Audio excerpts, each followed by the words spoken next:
மன்னர் கிருஷ்ணதேவராயருக்கு பிறந்த நாள் விழா. நகரமெல்லாம் தோரணம், வீடெல்லாம் அலங்காரம். மக்கள் தங்கள் பிறந்த நாள் போல மன்னரின் பிறந்த நாளை மகிழ்ச்சியோடு கொண்டாடினர்.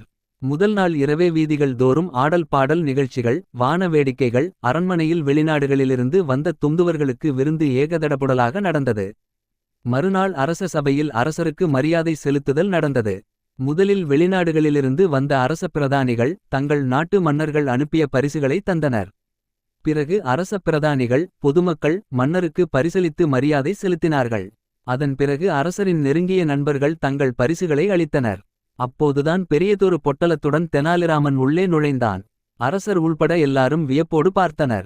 மற்றவர்களிடம் பரிசுகளை வாங்கி தன் அருகே வைத்த மன்னர், தெனாலிராமன் கொண்டு வந்த பரிசு பொட்டலம் மிக பெரிதாக இருந்ததால் அவையிலுள்ளவர்கள் ஆவலோடு என்ன பரிசு என்று பார்த்ததால் அந்த பொட்டலத்தை பிரிக்கும்படி தெனாலிராமனிடம் கூறினார் அரசர். தெனாலிராமன் தயங்காமல் பொட்டலத்தை பிரித்தான். பிரித்து கொண்டே இருந்தான். பிரிக்க பிரிக்க தாழைமடல்கள் காலடியில் சேர்ந்தனவே தவிர பரிசு பொருள் என்னவென்று தெரியவில்லை. அதனால் எல்லாரும் ஆவலுடன் கவனித்தனர். கடைசியில் மிகச்சிறிய பொட்டலமாக இருந்ததை பிரித்தான். அதற்குள் நன்றாக பழுத்து காய்ந்த புளியம்பழம் ஒன்றிருந்தது. அவையினர் கேலியாகச் சிரித்தனர். அரசர் கையமர்த்திச் சிரிப்பு அடங்கியவுடன், தெனாலிராமன் கொடுத்த பரிசு சிறிதாக இருக்கலாம். அதற்கு அவன் கொடுக்கப் போகும் விளக்கம் பெரிதாக இருக்கலாமல்லவா என்று அவையினரை பார்த்து கூறிவிட்டு தெனாலிராமன் பக்கம் திரும்பி, ராமா, இந்த சிறிய பொருளை தேர்ந்தெடுத்ததின் காரணம் என்ன எனக் கேட்டார். அரசே, ஒரு நாட்டை ஆளும் மன்னர் எப்படி இருக்க வேண்டும் என்ற தத்துவத்தை விளக்கும் பழம் புளியம்பழம் ஒன்று தான். மன்னராக இருப்பவர் உலகம் என்ற புளிய மரத்தில் காய்க்கும் பழத்தைப் போன்றவர்.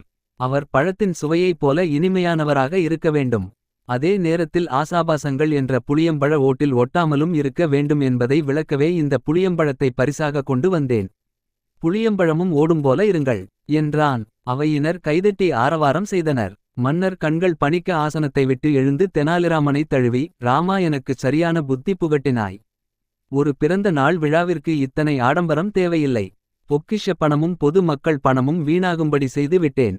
உடனே விசேடங்களை நிறுத்துங்கள். இனி என் பிறந்த நாளன்று கோயில்களில் மட்டுமே அர்ச்சனை ஆராதனை செய்யப்பட வேண்டும். அவசியமில்லாமல் பணத்தை ஆடம்பரமாகச் செலவு செய்யக்கூடாது என உத்தரவிட்டார். தெனாலிராமனின் துணிச்சலை